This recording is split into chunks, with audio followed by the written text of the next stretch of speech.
I would like to thank the organizers for inviting me here, especially Manisha, and for the warm hospitality that we are enjoying from the day one. In fact, I came a little early and I was staying in Manisha's house. So I thank Manisha. Okay, so my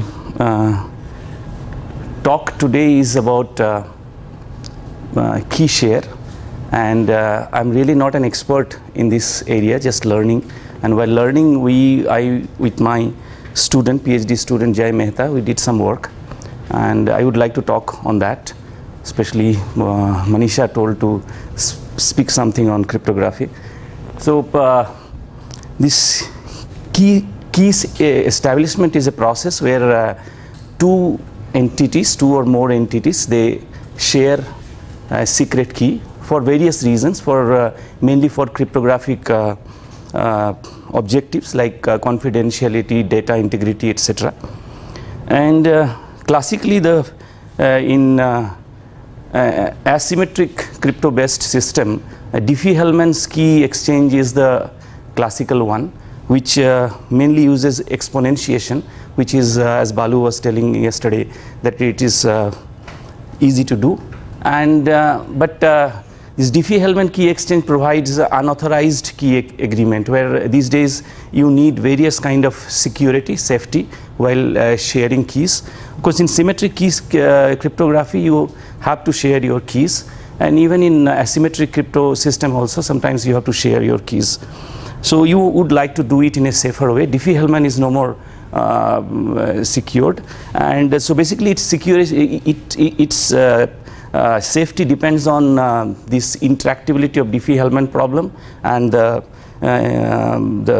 discrete logarithm problem. So after that, many people have tried to work on this Diffie-Hellman protocol by putting various things onto that one to make it safer and safer. So while studying this key exchange thing, we got interested in this key exchange protocols, and we were studying up key exchange protocol by Law et al. It's a famous one, and we found that protocol is not one attack resilient, what is called the, I will come to that, unknown key share attack.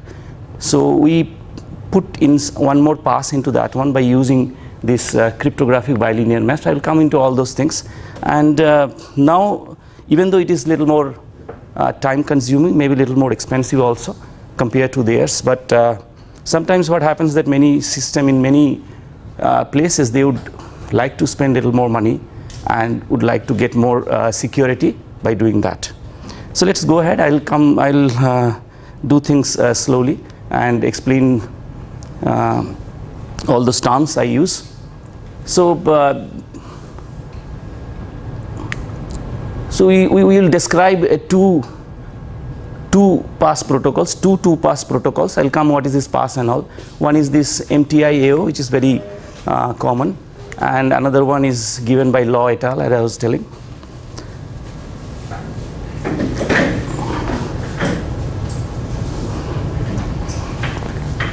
And after that, we will list all the desirable attributes that this authenticated key agreement, that is called AK, and these AKC protocols. I'll come to these things, and especially we will focus on this unknown key share resilience attribute.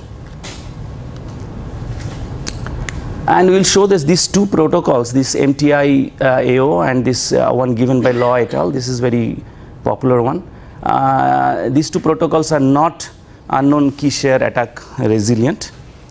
And then finally, we will describe a couple of 3 pass protocols. This is a 2 pass. So we had another pass into that one, and that will prevent this unknown key share attack.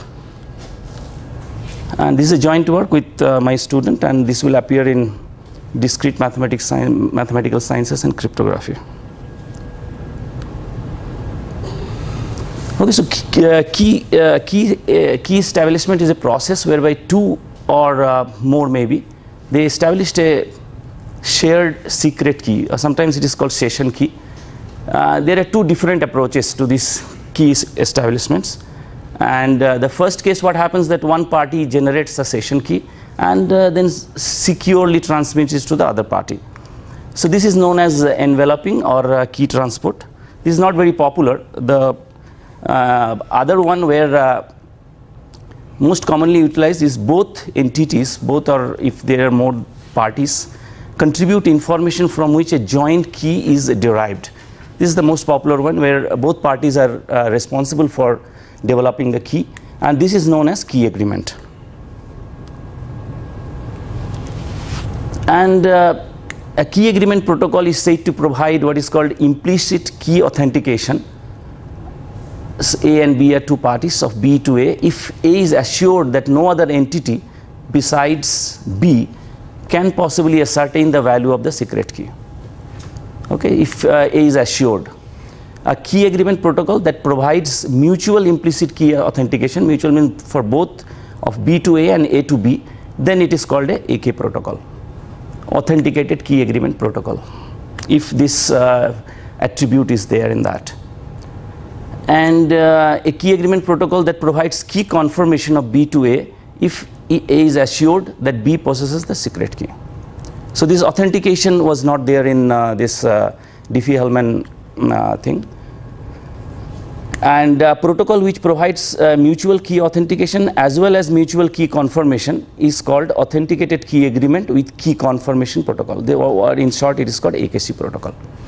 A key exchange protocol where both these attributes are there is called an AKC protocol. Okay.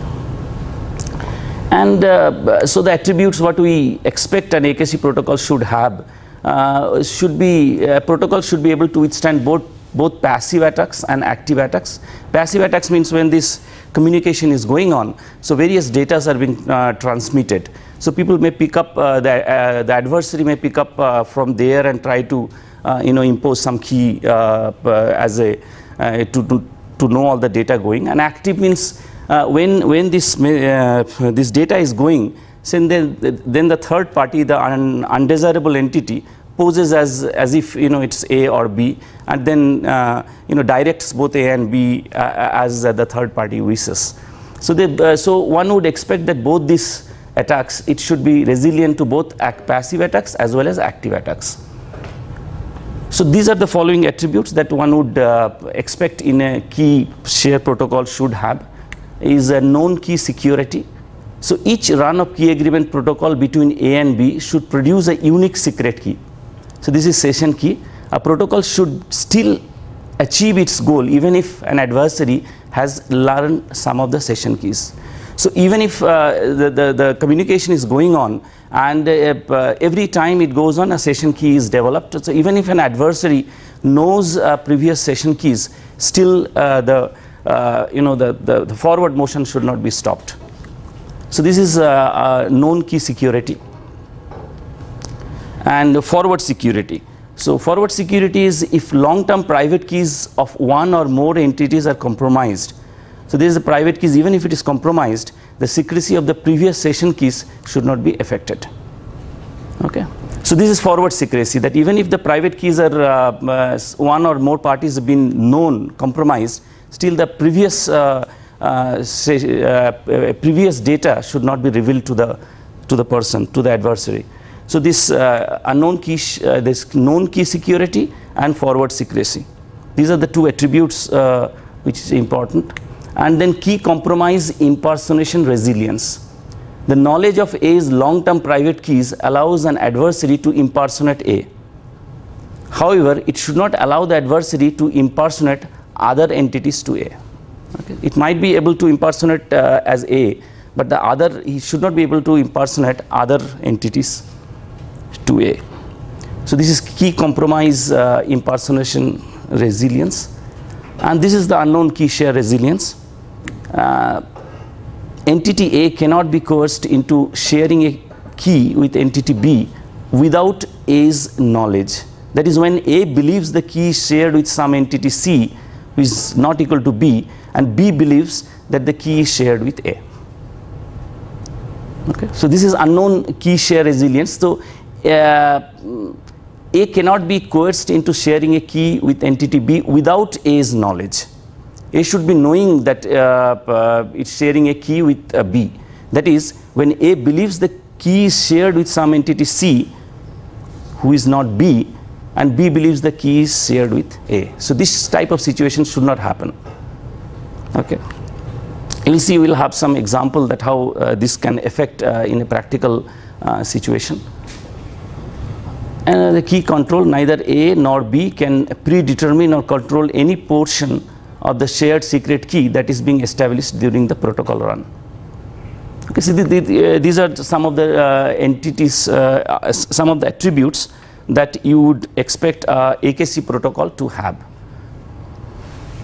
Okay, so before we go further, so my target is first to explain this the protocols which are there, and then improve upon them. So to describe the protocols, we need to fix the domain parameters. So we choose E, an elliptic curve over a finite field FQ. So I kind of assume that people have some idea about elliptic curve. And so E is an elliptic curve over the finite field FQ. Now we have to avoid these two reduction algorithms. One is called well pairing and Tate pairing. So we choose E to be non-supersingular elliptic curve. Now supersingular elliptic curves are curves, some special curves which has lots of endomorphisms on them. One can define it in a various ways. So the endomorphism algebra of that elliptic curve has rank 4. Some examples like standard examples are there if I remember properly. So if I have Fp and P bigger than 3, then this curve y square x square plus 1 is supersingular for P is 2 mod 3. If you take y square is y square is equal to x cube plus 1, x cube plus x, and P is 3 mod 4. So there are many examples which are the special curves. Others are called ordinary curves. So we need to avoid these supersingular curves to so that this attack this well pairing and Tate pairing algorithms to avoid these attacks. So supersingular curves, like if people know a little bit of this here, there's this formal group. One can associate a formal group with an elliptic curve, and there's some notion of height of the formal group. So if the height is 2, then it is a supersingular curve. Otherwise, the height is 1 for ordinary curves. These are all equivalent definitions, but mainly it has more endomorphism than the other ordinary curves. Now we have to avoid these attacks like Pollard Rowe and Pauling-Hellman attacks on this elliptic curve discrete logarithm problem. So these are the fixed thing that it's necessary that the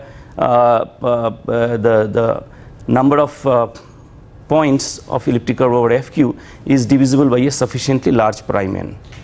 Okay, so again Balu was yesterday describing how to, the large prime means it's how to develop, how to generate those primes, some algorithm kind of thing, but there are other methods to generate such big primes. And so what we choose, the domain parameters, we choose an elliptic curve over a finite field FQ, and we choose non-supersingular curve, and we choose that the cardinality of EFQ, the EFQ points should be divisible by a sufficiently large prime n. I'll give what is the minimum n we need to kind of should take, and moreover this n should not divide q to the power k minus 1. And k is for all k between 1 to some constant c, where c is large enough so that it is computationally infeasible to find the discrete logarithm in fq to the power c. C is 20 will suffice in practice. Okay, so we choose an elliptic curve E over fq, and with cardinality of EFQ is divisible by a sufficiently large prime n, and n should not divide q to the power k minus 1, where k is between 1 to c, c is about 20 what we fix. But the third condition will already imply the first condition. Third condition is satisfied, it cannot be supersimilar. Okay, yeah. So that we don't need that one, right? Perfect. Yeah, thanks. Yeah. Now we choose n to be about bigger than 2 to the power of 160, and n is bigger than 4 square root of q, and n is about, so that the cardinality of EFQ is almost a prime. Okay. Now Haas's theorem tells you that if n is the number of points over the elliptic if n is EFQ, then Haas's theorem tells you that n minus q plus 1 4, is it 4 2, yeah, so we choose EF is almost prime the A, and by Haas's theorem what we have that EFQ, the cardinality of EFQ is square root of q minus 1 square is between these two.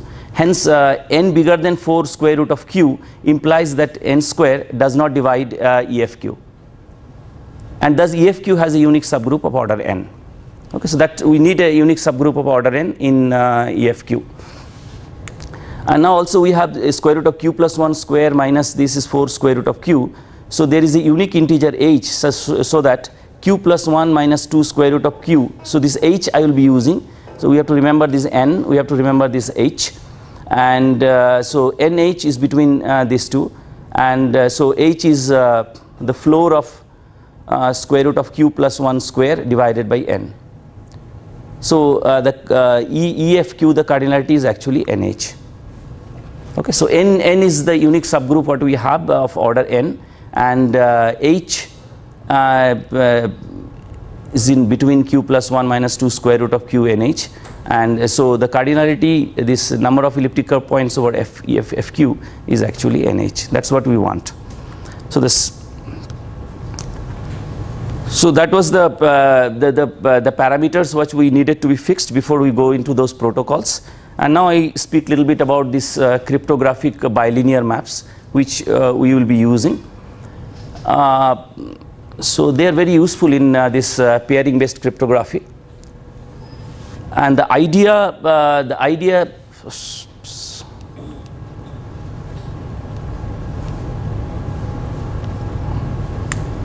so the idea is the construction of a mapping between two useful cryptographic groups. So these bilinear maps are used basically for this kind of reason, that between two useful cryptographic groups which allows for new cryptographic schemes based on the reduction of one problem in one group to a different, usually easier problem in the other group.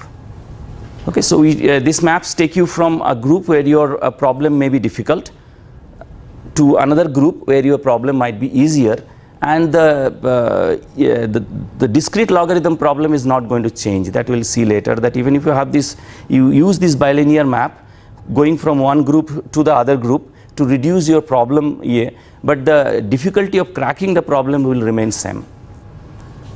Okay, so many interesting schemes have been built based on purely on this abstract bilinear map. So we have quite two popular bilinear maps like some modified Tate pairing and well pairing, which is being used as bilinear maps in these crypto systems. Now I'll just give you the definition of bilinear maps. So just take, let's say G1 is an additive group and G2 is a multiplicity group, so that their order is same, where P is a prime, and let P be a generator of G1. So a mapping E from G1 cross G1 to G2 satisfying the following properties is called a cryptographic bilinear map. So what are the properties? It's a bilinear map. So for all PQ in G1 and AB in ZQ star, remember we are working in FQ in the field. So we have if AP BQ, it EPQ, it goes to the exponent AB. This is the bilinearity is there. Then non-degeneracy property should be there. EPP should not be equal to 1, and it should be, there should exist efficient algorithm to compute this. So these are the properties we need for cryptographic bilinear maps. Especially this one is important, that it should be computable effectively. Okay, so this is so that's what I was saying, that if there is a bilinear map, then the discrete log problem in G1 is no harder than the discrete log problem in G2. So that can be easily proved that the discrete log problem remains almost same there. Also, if you go to from G1 to G2. So that's easy, because if you look at suppose P is in G1 and Q is X times P is also in G1, and we compute I, which is EPP, which is in G2, and J equal to EPQ, PXP, so is also in G2, because that's the property. So thus log PQ is log IJ. Thus we can reduce the discrete log problem of G1 to G2. Okay, so bilinear maps are keeping that I think it's not making it easier when you go from one group to other group. Okay. So I explained to you those domain parameters, and then a little bit about this bilinear maps. So what we choose our base point, a P, elliptic curve point EFQ of large prime order n. Okay, so that's our base point. That P will be always is a point in EFQ of large prime order, where n, as we have described before, and G1 be a subgroup of EFQ and P be the generator of G1. Okay. So further, our domain parameters include a cryptographic bilinear map E from G1 cross G1 to G2. So those domain parameters, that N, H, what we have described, and now this also we will include as a domain parameter into our system. G2 is a cyclic group of FQ to the power K, where K is the embedding degree of the curve, and so EPP generates G2. Okay, so in the domain parameter, I include this cryptographic bilinear map also, which could be any of those popular maps like Tet pairing or well pairing. One could use it. Now this key, how to generate those keys. Now all these domain parameters are fixed, and you have this all those notations are fixed. Now we can generate the key. So entity A and entity B, they are sharing key among themselves. So entity A is private key. You choose 1 to n minus 1. N is, as we have described before, is in this interval you take D an integer, and this is the private key is an integer, and A's public key is the elliptic curve point. So P is already fixed as a as the point as we'll work with. So Q is simply D times P. So the key pair is QD. So you choose an integer D in 1 to n minus 1, and so this is the private key, and the public key P is D times P, P plus P plus P up to D times. So the key pair for A is QD. And this is a technical thing. In order to produce a unique shared key at each run of protocol and to achieve forward secrecy, each entity should have two public keys, a static or long-term. So each entity should have two public keys. One is a static key, and another is ephemeral or a short-term public key.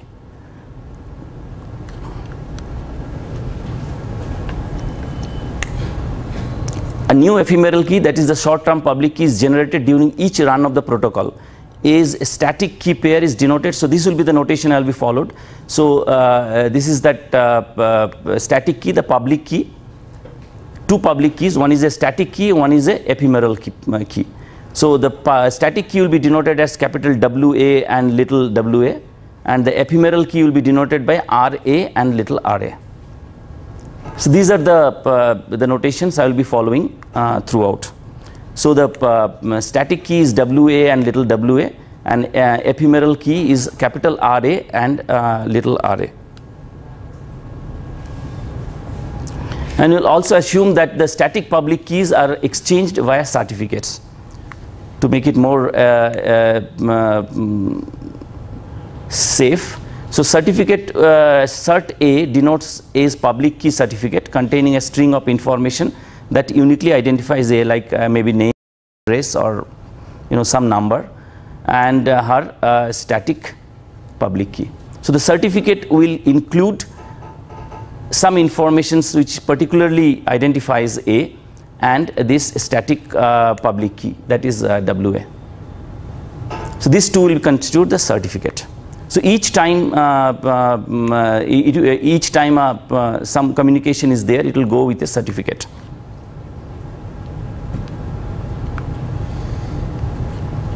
And the validation for static public keys could be done once and for all. Every time it will be a burden if every time it has to be done for the protocol.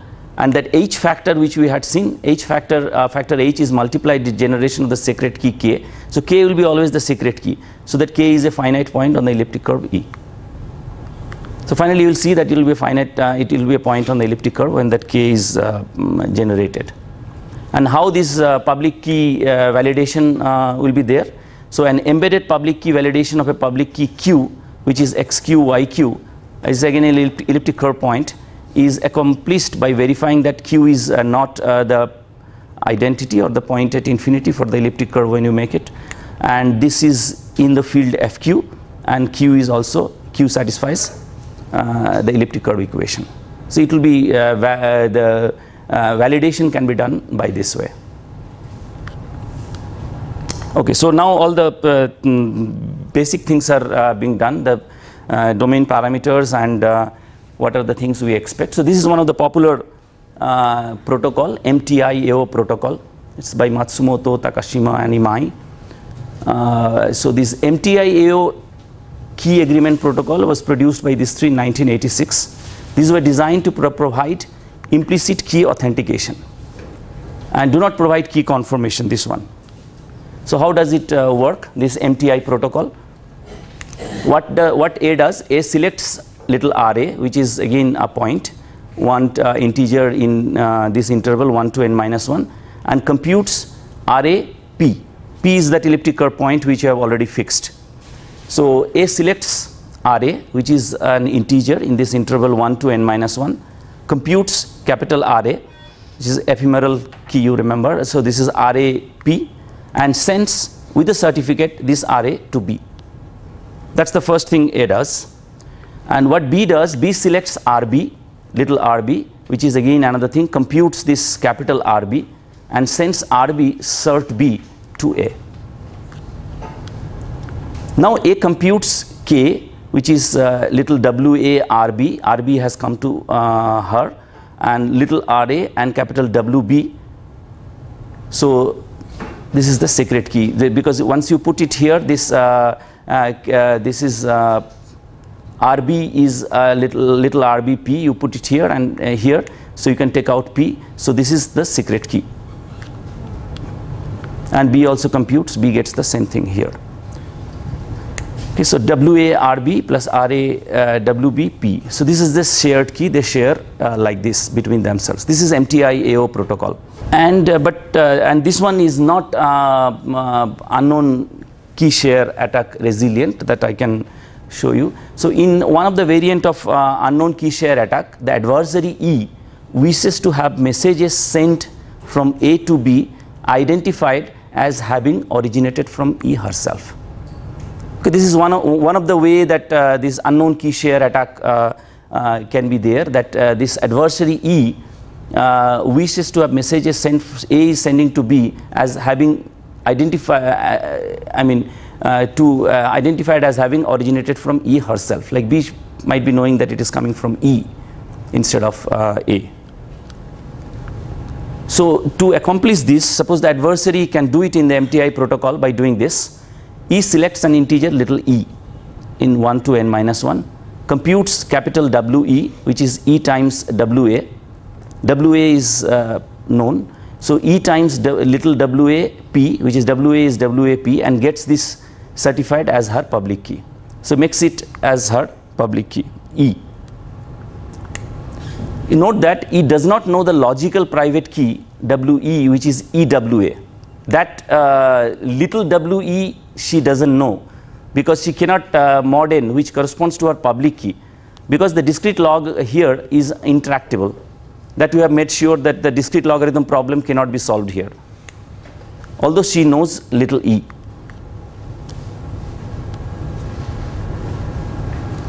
Now how she that E does that impersonation, and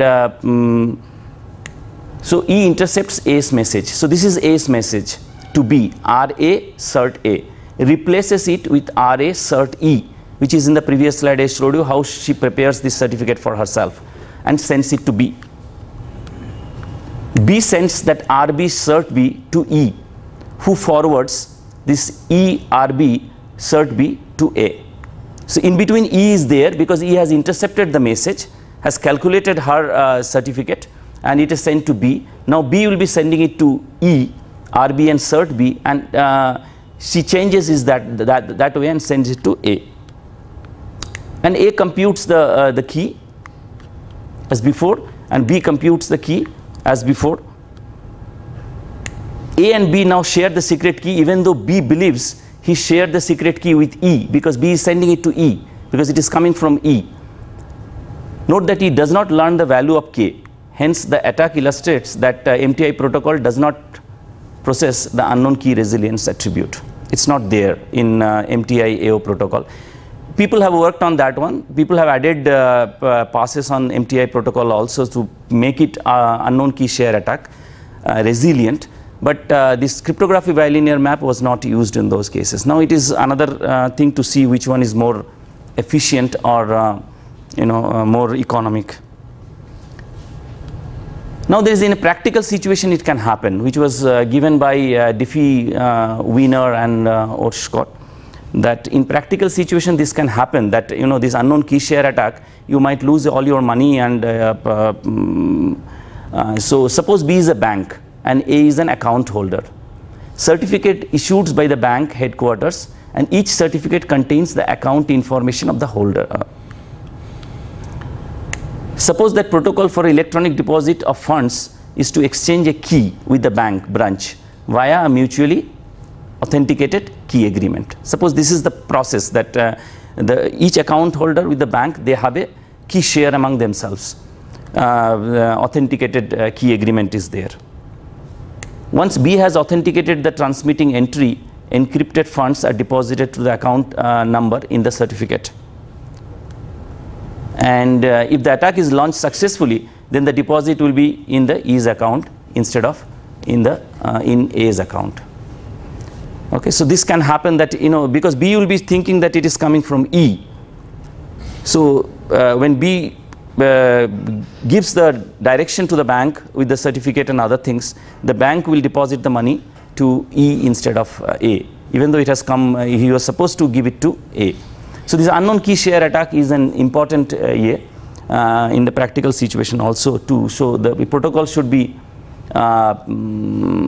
resilient to this unknown key share attack. Now this is the thing what we propose in the MTI AO protocol. So what that again, A selects little RA, computes capital RA and sends it to B, similar to that. And B, what B does, B selects again RB, computes this capital RB, and B computes this K, WBK is the key which has to be, so WB RA and RB WA, which is little WA RB plus RA WB, this P comes outside that elliptic curve point. And what B does, now we have this E, that cryptographic, that bilinear map is also there in our domain parameter. So B computes MA prime, which is EKRA. Okay, so B computes little MAA prime, which is this E, this bilinear map, KRA, which is both are points on the elliptic curve, and converts into an integer. You see, this converting integer, it's a field element. The field element need not be just an integer. So there is a efficient algorithm to convert the field element into an integer. So I'm not going into that one, but it's there, it's easy, not difficult, it's not time consuming at all. So here, so B computes it MA prime, we need this to be an integer, but it's a field element. The field elements, when you go FQ to the power K, need not be an integer. So there is a simple algorithm to convert this MA prime into an integer. So this thing is done. So B computes this and converts it into an integer. This is a small program is there, algorithm is there to convert it.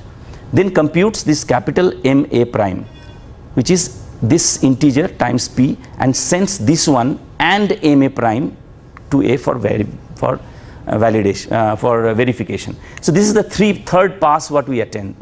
So all this MTI protocol has only these two passes. So this is the third pass what we attach this one. So when B sends it to A, not only this, he sends it this MA prime also to A for verification. Now A does the following. A computes this K, and A also computes this MA, which is again that this bilinear map E, KRA, and converts it into integer, computes capital MA, and verifies whether MA is equal to MA prime or not. So if verification fails, A terminates the protocol. So that means there is something wrong in that one if MA and MA prime does not match. And if it matches, then what A does, A computes MB prime EKRB and converts it into integer, computes this capital MB and sends MB prime to B for verification. If MA prime is equal to MA, if this matches, then only A computes these things and sends it to B for verification. Now B does the same thing, converts it into integer, computes and sees whether MB and MB prime. If verification fails, B terminates the protocol. So that's the thing what we propose, that at that 3 pass, by using this elliptic curve, this cryptographic bilinear maps, and so that might increase little bit of this computing time and other things, the protocol time. But this unknown key share attack, which can be successfully launched into MTI AO protocol, fails here. Okay, the proof is here that what was happening in the this MTI protocol, the unknown key share attack in this protocol was, what was done, the protocol RB was changed to RE by just multiplying this E by the adversary E. In case of protocol A means the protocol which we are proposing. During verification process, A computes MB prime. A computes this one, if you remember, EKRE, which is EKERB. Suppose this one, and this is, there has to be little e, there is a typo here, it's not capital E, this is little e, this bilinear map. So this is KP to the power ERB, that's the bilinear property. And while B computes this, which is EKPRB, and it's clear that MB prime is not equal to MB. So which means that capital MB prime is not equal to MB. So this leads to the way, because the protocol will be terminated if this is not equal. So even if suppose the same unknown key share attack which was successfully launched in MTI AO protocol fails here, because if E does something like this, then B can check that it is not matching. So it will terminate the protocol. This leads to the failure in verification, and hence revealing the fact that the transmission of the ephemeral public keys through open channel was intercepted by some adversary. Okay. So there are, I mean, since MTI AO protocol has all the other security attributes, so this protocol also gets all those attributes, and this remarks show that it has explicit key authentication, and it has key confirmation. Just going through this, then this key confirmation as if due to these bilinear maps help us that one, and if there is anything that data are compromised, this protocol can tell you that these data are being compromised, and it will terminate the protocol, and further exchange of data won't be there. Okay, so Manisha, how much time I have? So 10 minutes. 10 minutes. Okay, so so that is one of the popular 2-pass protocol, key exchange protocol, MTI AO protocol, which was well known, which is well known not to be not resilient to the unknown key share attack, and so we have added a 3rd pass into that one. by using cryptographic bilinear maps, and now at least that type of unknown key share attack fails here.